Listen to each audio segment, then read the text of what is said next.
कारण दुखी भी है, दूसरों से कंपैरिजन की वजह से अपने आप को छोटा भी महसूस करता है, अपने आप को छोटा महसूस करके दरिद्रता भी महसूस करता है। तो साधन की कमी भी है और कमी का एहसास भी है। ये आपस में मतलब सर्वाइवल के लिए साधन ठीक से नहीं है, इसको हम बोल रहे हैं गरीब आदमी। अमीर आदमी को क्या बोलेंगे? साधन, क्या लिखूं? साधन संपन्न। सुखी लिखूं? सुखी लिखूं? सुखी लिखूं? तो दुखी, दरिद्र। दरिद्र क्यों? गरीब की गरीबी कितने की? अपने मोहल्ले में गरीब आदमी के पास जाओ, उसको पूछो कि कितना पैसा होने से तुमको तुम्हारा सब ठीक हो जाएगा। हो सकता है 2, 5, 10 लाख, 50 लाख बोले। अपने शहर के सबसे अमीर आदमी के पास जाओ, उसको बोलो कि कितना पैसा मिलने से तुम्हारा एकदम तृप्ति हो जाएगी। ठीक हो गया? एंडलेस हो सकता है। इसका मतलब ये हुआ कि हमेशा कंपैरिजन अपने से बड़े आदमी के साथ रहेगा ही, अपने से बड़े आदमी से कंपेयर करके अपने आप को छोटा महसूस करेगा ही, है ना? तो इसका मतलब है कि साधन की कमी नहीं है, लेकिन कमी का एहसास है। और संपन्न वो खुद है कि पड़ोसी उसको बोलता है?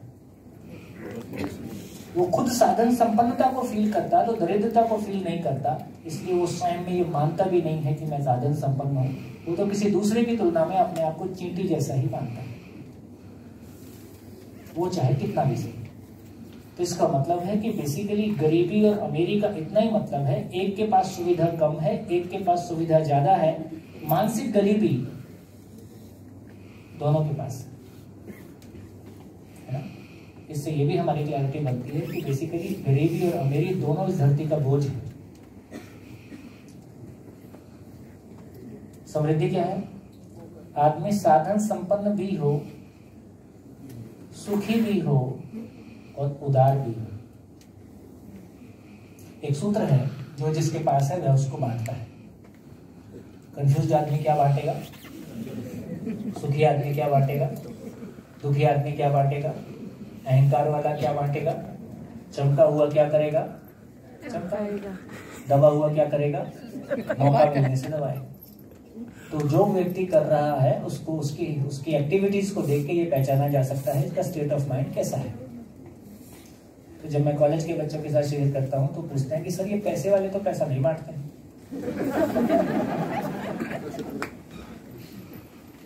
दो तरह के लोग होते हैं, एक लोग अपने पैसे के मालिक होते हैं, दूसरे लोग अपने पैसे के चौकीदार होते हैं। तो बांटने का अधिकार किसको होता है? मालिक को होता है, चौकीदार को बांटने का अधिकार नहीं होता है। तो सूत्र है, जिसने जिसका सदुपयोग कर दिया, इसका मतलब वो उसका मालिक था, और जिसने जिसका दुरुपयोग किया है वो चौकीदार। चौकीदार दुरुपयोग कर सकता है। सूत्र है, सदुपयोग ही सुख है, दुरुपयोग ही दुख है। सूत्र है, जो जिसका अपव्यय करेगा वह उससे वंचित हो जाएगा। संबंध का दुरुपयोग करेंगे, संबंध से वंचित हो जाएंगे। शरीर का दुरुपयोग करेंगे, शरीर से वंचित हो जाएंगे। पैसे का दुरुपयोग करेंगे, पैसे से वंचित हो जाएंगे। तो जो जिसका दुरुपयोग करेगा, नेचर का नियम है ये। मानव के बारे भी नेचर का नियम है जो सबके लिए यूनिवर्सली अप्लाई होता है। इसमें अपनी अपनी मर्जी नहीं है, सबके लिए एक जैसा है, उसको और समझेंगे।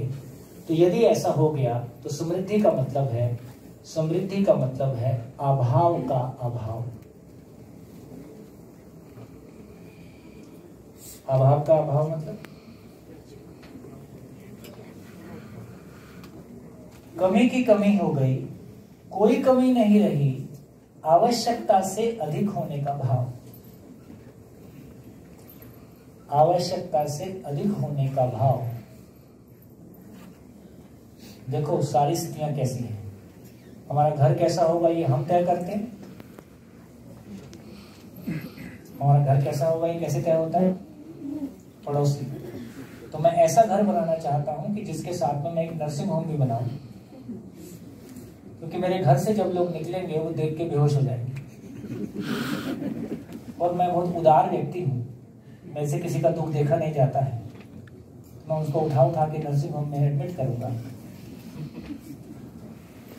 तो हमारा घर हम तय नहीं करते, हमारे कपड़े हम तय नहीं करते, हमारी गाड़ी हम तय नहीं करते, हमारा रिमोट अर्थशास्त्र में, इकोनॉमिक्स में 10 पीएचडी करने के बाद भी ये अधिकार हमारे पास नहीं आता है कि मैं दूसरों से प्रभावित हुए बिना अपनी आवश्यकताओं को तय कर सकूं।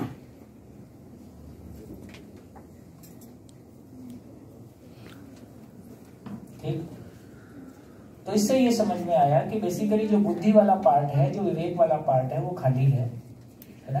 हमारे पास एक परिवार दूसरों से प्रभावित हुए बिना, अब जो को देख के कभी प्रभावित ना हो, ऐसा कितने परिवार होंगे? और यदि है तो आपने कितने मल्टीप्लाई किए इस साल? ये सब भी सोचने की बात है। तो इससे ये पता चला, तो अब हमको ये पता चल गया, जहां से हमने शुरू में शुरू किया था, हमने ये चर्चा में लाया कि जीने का स्वरूप तो सबके लिए अलग अलग होगा। अब जीने का स्वरूप धरती के सभी मानव के लिए एक होगा कि अलग अलग होगा?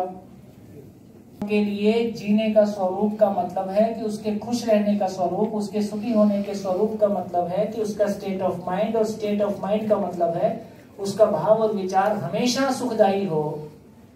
ये सबके लिए एक जैसा होगा कि अलग अलग होगा? इसमें आप कोई बदलाव नहीं कर सकते। एक परिवार के जीने के, ये भारतीय परिवार के जीने का